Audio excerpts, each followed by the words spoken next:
जय झूलेलाल।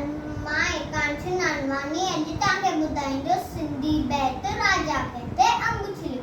राजा कहते अंब उछलियो, कप सां संदसि हथ वड़ियो, चयो वज़ीर त बोलो नाहे, न वंशती का भलाई आहे।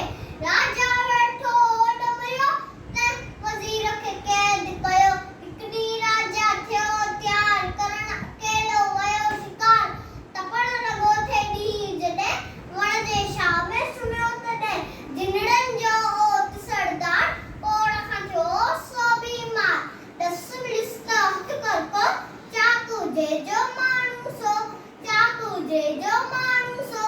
दवा उन्हीअ मां उमंदी ठहंदी, बीमारी पिण तुंहिंजी लहंदी, बीमारी पिण तुंहिंजी लहंदी।